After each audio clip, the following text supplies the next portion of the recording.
Bismillahirrahmanirrahim. Assalamualaikum warahmatullahi wabarakatuh. Waalaikumsalam warahmatullahi wabarakatuh. Sebelum kita memulai pelajaran pada pagi hari ini, marilah kita membaca umul kitab. Semoga dan mudah-mudahan pembelajaran kita dari awal hingga akhir tidak ada halangan apapun, dan apa yang kita pelajari hari ini bisa menjadi ilmu yang bermanfaat dan barokah. Amin. Al-Fatihah. Terima kasih. Sebelumnya gimana kabarnya para murid-murid sekalian? Alhamdulillah baik Ustaz. Alhamdulillah. Sudah sarapan semua ini? Sudah. Kok kelihatan lemas semua ini ya? Kok nggak semangat ini kelihatannya ya? Biar semangat ya, biar semangat. Kita mengulas materi tentang jenazah ya, tentang jenazah. Ini kayaknya asik ini kita pelajari ya. Dibuka bukunya ya, halaman 14. Di halaman 14 coba dibuka ya. Dibuka. Ayo itu. Dibuka bukunya ya, halaman 14 ya. Sudah semua? Sudah. Ini bab kedua ya, dari mata pelajaran fikih kelas 10 semester 1. Kita sekarang berbicara tentang mengurusi jenazah ya. Berbicara tentang jenazah, apa sih itu jenazah ataupun mayit yang dinamakan jenazah? Itu adalah orang yang sudah meninggal. Siapa yang mengurusi jenazah itu? Ya kita adalah orang-orang terdekatnya. Kalau berbicara tentang orang-orang terdekat, siapa sih orang-orang terdekat? Ya, seperti kerabat, keluarga, ya, sanak saudara, tetangga, ya. Terus sahabat jauh, sahabat dekat, ataupun keluarga jauh, keluarga dekat, saudara, lain sebagainya, banyak sudah. Kalau tentang lingkup mengurusi tentang jenazah. Ya. Di sini kita akan berbicara tentang bagaimana cara mengurusi jenazah, dari memandikan, menyolatkan, menguburkan, dan lain sebagainya. Baik, kita memasuki materi yang pertama adalah pengurusan jenazah. Ya, di sini telah dijelaskan agama Islam itu telah mengatur semuanya dengan indah dan baik. Seperti apa? Semisal mengatur jenazah. Kalau semisal kita mengambil dari luar ataupun apa, ya, tidak diurusi, tidak dimandikan, tidak dikuburkan, tidak disemayamkan dengan layaknya manusia, tidak ada yang dibakar ataupun sebagainya. Ya. Islam itu sungguh mengkonsep dengan indah. Salah satu yang diatur dalam syariat Islam ini adalah mengatur jenazah. Dalam mengatur jenazah, akhlak sesama dan muamalah, kasih sayang yang ditunjukkan manusia muslim dengan manusia muslim lainnya, ya. Saudara sama muslim itu ditunjukkan akhlak dan keindahan Islam itu ditunjukkan dengan salah satunya yaitu mengurusi jenazah. Ya. Kalau kita mikir, Ustaz, kenapa sih kita harus mengurusi jenazah? Padahal banyak kan orang-orang yang mengurus jenazah seperti saudaranya ataupun keluarganya. Mengapa kita sebagai tetangganya itu harus mengurusi juga? Begitu. Memang hukum mengurusi jenazah itu adalah fardu ain. Ya, fardu ain. Salah, Ustaz. Salah. Itu adalah fardu kifayah. Ya. Apa sih itu fardu kifayah? Ada yang tahu? Coba, ada yang tahu? Kok diam semua? Enggak ada Ustaz. Oh, ya. Fardu kifayah itu adalah apabila ada salah satu yang sudah melaksanakan, maka kewajiban yang lainnya akan gugur. Itu adalah fardu kifayah. Tapi kalau kita pikir-pikir, kenapa sih kalau ada orang yang meninggal, terus yang memandikan itu pasti banyak yang nolongin, banyak yang ngebantu, ngafanin, mensolati ataupun menguburkan itu pasti banyak yang membantu. Kenapa? Timbul nggak pertanyaan di dalam hati kita? Kenapa sih? Itu ya. Kenapa sih kok bisa banyak seperti itu? Ya. Ya, kenapa? Gak tahu. Karena itu adalah keindahan Islam. Itu kelebihan dari Islam. Ya. Akan saling tolong menolong. Baik, kita kembali lagi ke pengurusan jenazah. Ya. Arti apa? Fardu kifayah ini adalah wajib atas umat Islam. Tetapi jika salah satu ada yang melakukan, gugur kewajiban bagi yang lain. Ya. Seperti yang sudah saya sampaikan dari awal, itu apabila ada salah satu, misalkan si fulan sudah meninggal, terus si fulan ini mengurusi seperti menyolati atau mengurusi segala macam, yang lain gimana Ustaz? Apakah masih wajib? Apakah dosa atau segala macam? Tidak. Ya, tidak. Itu sudah gugur kewajibannya bagi tetangga-tetangganya maupun kerabat-kerabatnya yang lain. Nabi sudah bersabda ya di sini, Nabi Hurairah radhiyallahu anhu qala Rasulullah sallallahu alaihi wasallam, man syahidal janazata hatta yusalli 'alaiha falatun qirat wa man shahidaha hatta tudfana falahu qiratani qila wa man qiratani qala mithlul jabalain al-'azimain. Rahu Muslim. Yang artinya apa? Barang siapa yang menghadiri jenazah lalu turut menyolatinya, maka baginya 1 qirat. Dan barang siapa yang menghadirinya hingga dikuburkan, maka baginya 2 qirat. Kemudian Rasulullah SAW ditanya, apakah yang dimaksud dengan 2 qirat? Wahai Rasulullah, beliau pun menjawab, 2 qirat, ya, seperti 2 qirat adalah sama seperti, beliau menjawab, sama seperti 2 bukit. Ini hadis riwayat Muslim ya. Setiap manusia yang meninggal akan mengalami nazah. Apa sih itu nazah? Atau yang kita sering sebut sakaratul maut ya. Apa sih itu nazah atau sakaratul maut? Ada yang tahu? Kita harus tahu ini ya. Nazah ataupun sakaratul maut itu adalah proses tercabutnya roh dari jasad atau badan. Itu yang dinamakan nazah. Ustaz, seperti apa sih rasanya nazah itu? Katanya sakit banget ya. Katanya sakit banget. Dengar-dengar dari orang-orang cerita. Bagaimana sih rasanya nazah itu? Ya. Saya tidak pernah merasakan. Ya, karena saya masih belum mati dan nggak mau mati karena ya seperti itu sudah. Tapi di sini sudah dijelaskan bahwa nazah atau sakaratul maut itu seperti 500 sayatan. Bagaimana sih 500 sayatan? 1 sayatan saja sudah sakit ya, apalagi 500 sayatan itu sudah nggak terfikirkan sudah. Ya. Seperti itulah ulasan tentang mengurusi jenazah, pengertian dari pengurusan jenazah, dari menyolati, memandikan, mengkafani, menyolati dan menguburkan. Seperti itu. Kita ini membahas tentang keindahan Islam yang begitu indah dan akhlak sesama Muslim. Ustaz, bagaimana kalau misalkan kita dengan non-Muslim? Apakah kalau ada keluarga non-Muslim yang meninggal, apakah kita harus menghindar ataupun bodo amat? Ya enggak. Ya, yang namanya kita sama Muslim itu adalah akhlak yang mulia. Rasulullah SAW turun ke dunia, diutus oleh Allah ke dunia untuk memperbaiki akhlak atau melengkapi akhlak yang kurang seperti itu.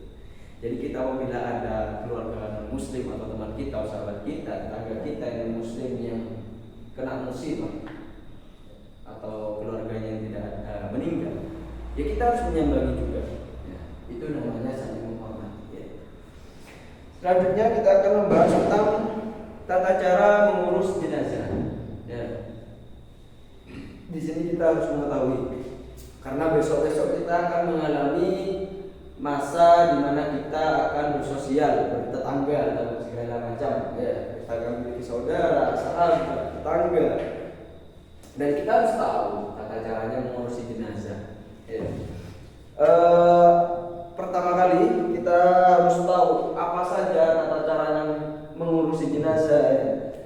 Yang pertama dari memandikan jenazah, mengkafani jenazah, menguburi jenazah, menyolati dan menguburkan. Ya. Baik, yang pertama kita akan bahas tentang memandikan jenazah. Ya. Hal yang pertama kali ketika ada orang yang meninggal, yang harus kita lakukan ya, harus memandikan jenazah. Memandikan jenazah. Jadi kita itu sebagai kerabatnya atau sahabatnya nanti, tetangganya, kita harus memandikan dulu sebelum mengkafani. Biar apa, Ustaz? Biar suci. Ya.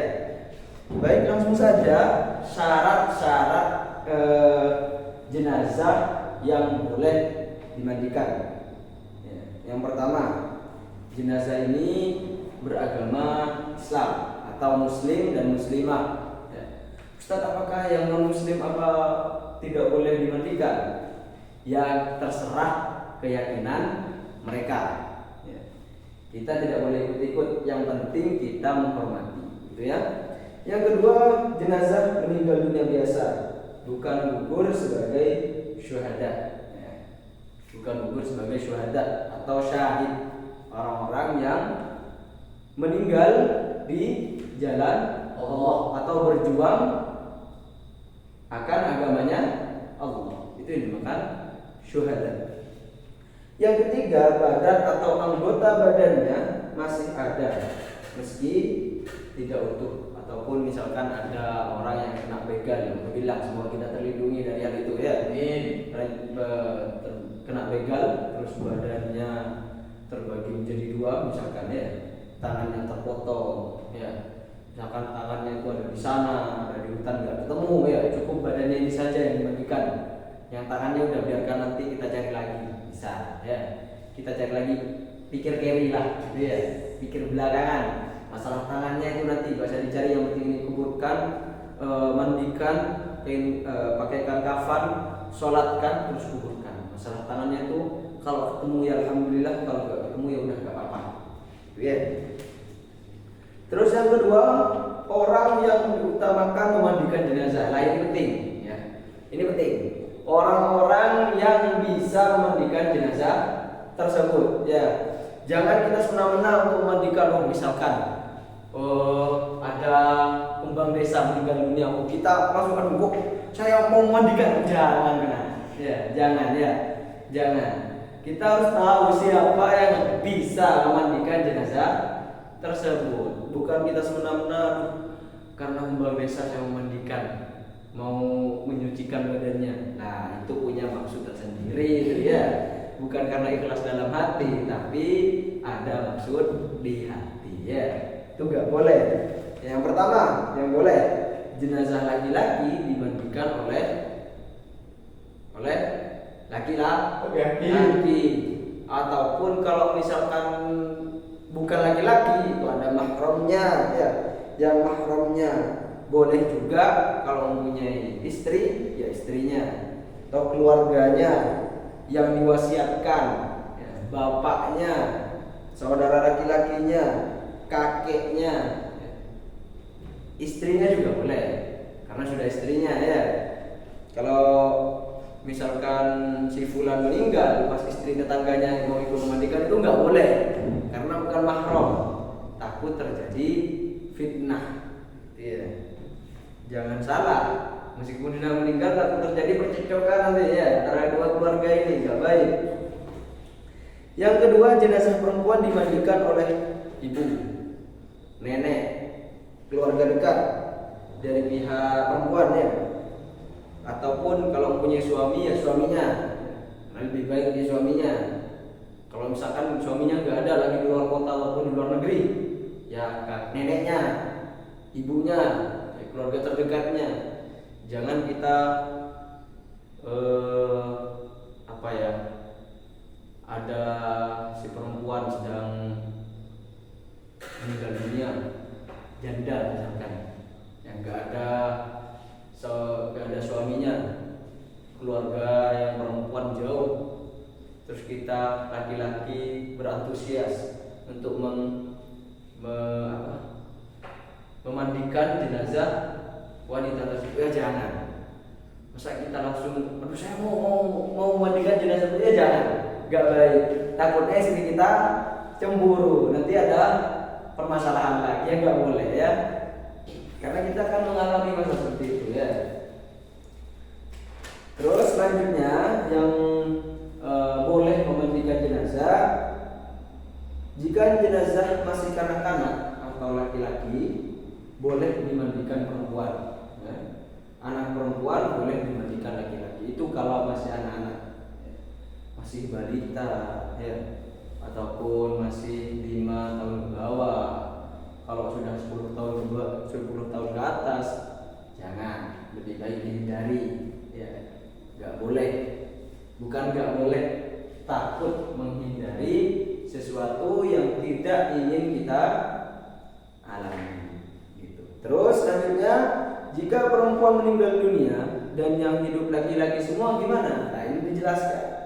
Tidak ada suaminya atau sebaliknya, maka jenazah tersebut tidak usah dimandikan, melainkan ditayamumkan oleh seorang dari mereka dengan memakai sarung tangan. Maksudnya gimana Ustaz? Jadi semisal ada Maryam meninggal dunia, ya. Suaminya nggak ada, kerabatnya nggak ada, terus sahabatnya nggak ada, atau semua nggak ada, cuma laki-laki semua di komplek tersebut. Ya. Dia cuma perempuan sendiri, ya. Perempuan sendiri yang paling cantik, yang paling manis, yang paling imut di kampung tersebut, karena nggak ada wanita lain. Ya. Kalau dia meninggal gimana Ustaz? Mau cari ke luar desa jauh, ya, ribet, masih ngebayarnya. Nah, sedangkan sini nggak ada keluarganya, gimana Ustaz? Ya nggak usah dimandikan, ya, ditayamumkan saja, pakai sarung tangan tadi ya, agar ada pembatas, ada satir di antara kita, begitu ya, ada satir di antara laki-laki dan wanita tersebut yang sudah meninggal dunia. Sampai sini paham? Baik, lanjutkan. Persiapan memandikan jenazah, ya. Seperti memandikan jenazah itu butuh persiapan juga, seperti tempat airnya juga disiapkan, ya, terus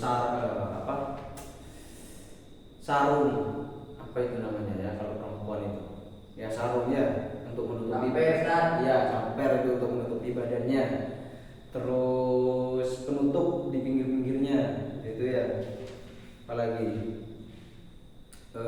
tempat penutup, ya, agar tidak dilihat oleh khalayak banyak, tidak baik, seperti misalkan wadah air, sabun pembersih, spons handuk, kapur barus, serta air mawar atau daun-daun bidara agar wangi dan tidak bau ya.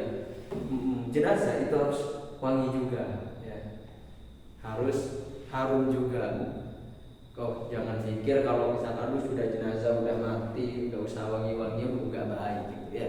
Harus wangi juga. Terus yang selanjutnya mengkafani jenazah. Ya. Yang kedua tata caranya tadi setelah mandi ada mengkafani. Ya. Mengkafani bukan kita ngawur untuk mengkafani, yang penting dililitkan di badannya tuh enggak. Ya, bukan. Ada syarat-syaratnya juga ya. Ada syarat-syaratnya juga.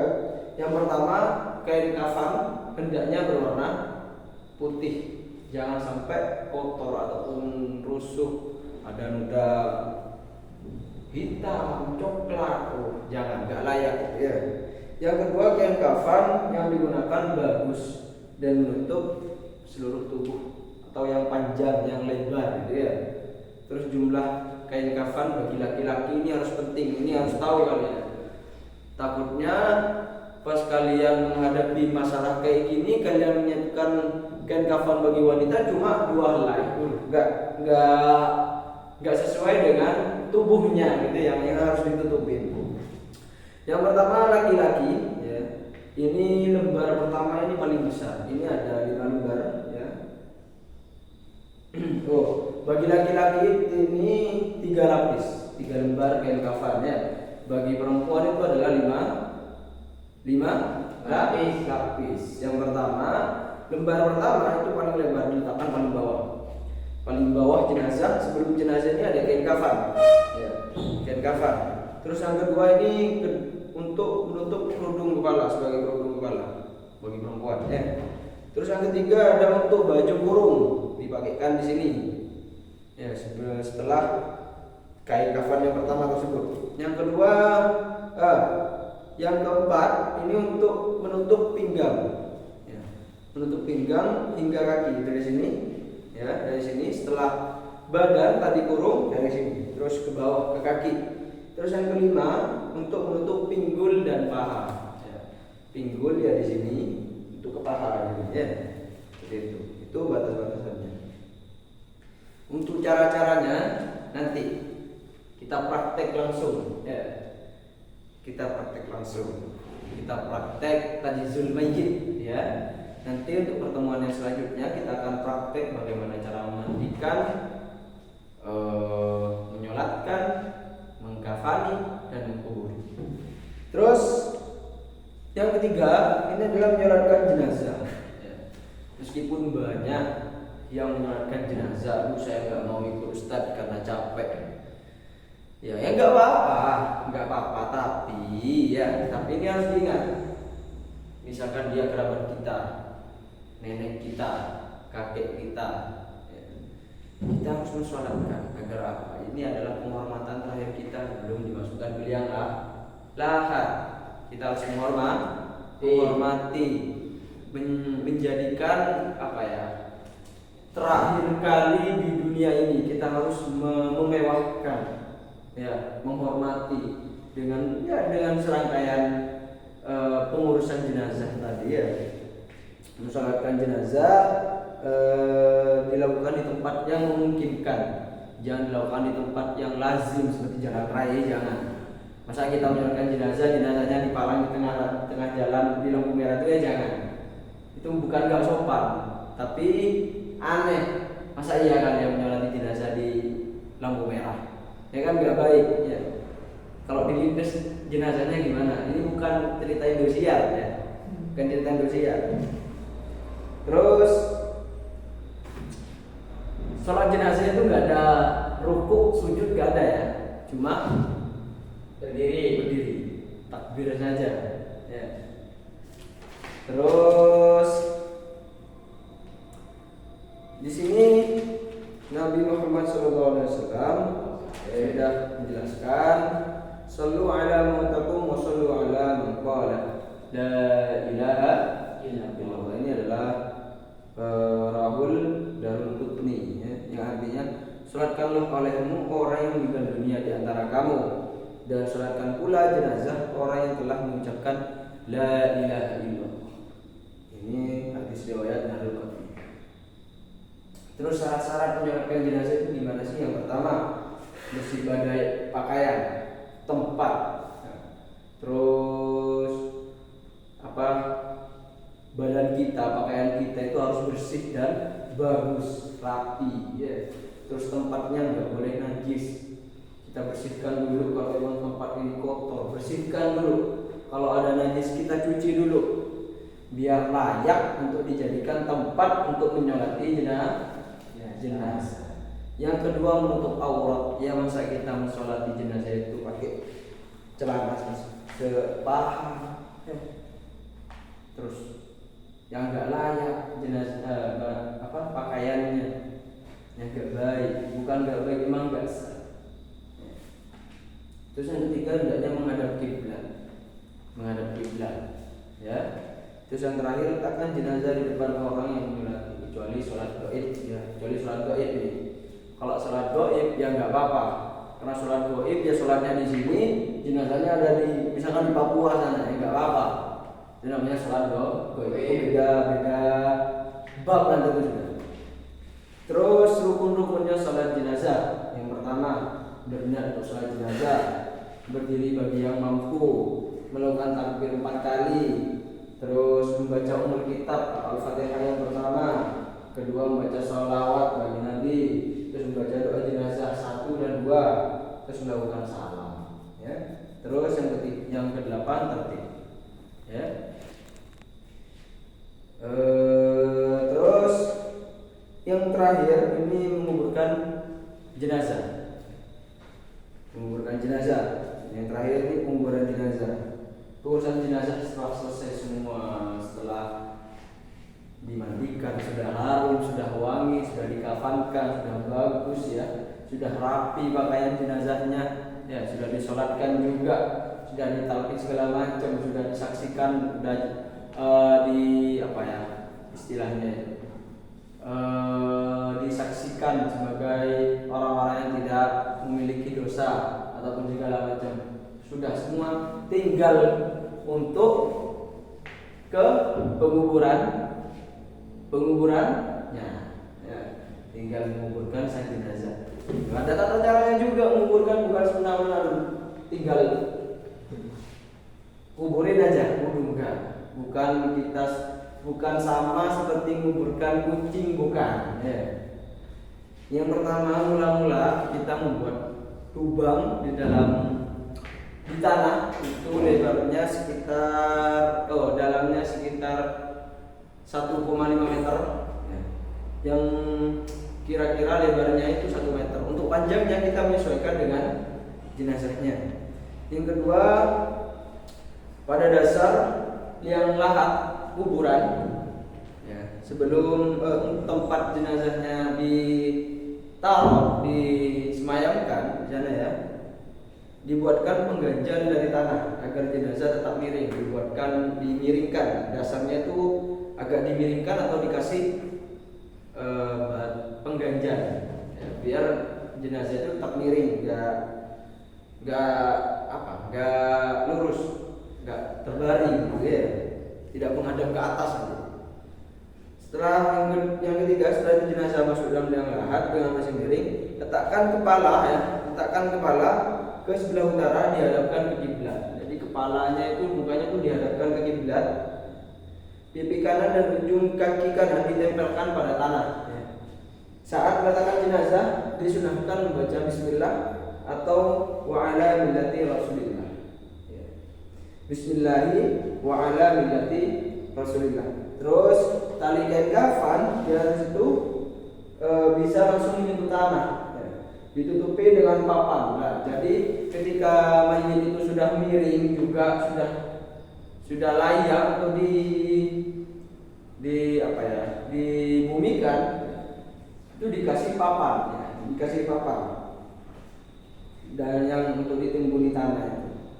Terus setelah dikasih papan itu ditimbuni tanah, ya, dibumikan, sudah diratakan. Kalau bahasa Indonesia, kalau orang Indonesia itu biasanya dikerucutkan, jadi kayak bentuk segitiga ya, nggak tahu pemanfaatnya. Ya. Mungkin cukup ini yang bisa saya sampaikan, ya, untuk pertemuan yang akan datang. Dicatat untuk halaman 20, ya, itu dibuat PR dan dikumpulkan minggu depan, ya, harus selesai semua. Dan besok pertemuan yang akan datang itu akan mengadakan praktek, ya, saya adakan praktek di sini, ya, dan PR itu dikerjakan sampai B saja, ya, tuh, sampai soalan uraian. Yang mungkin cukup ini yang bisa saya sampaikan. Kurang lebihnya saya mohon maaf, semoga bermanfaat dan barokah. Mungkin ada pertanyaan sebelum saya tutup? Mungkin ada yang nggak paham? Ya. Ada yang nggak paham? Gak ada, Ustaz. Sudah. Mungkin semoga paham semua, ya. Saya tutup.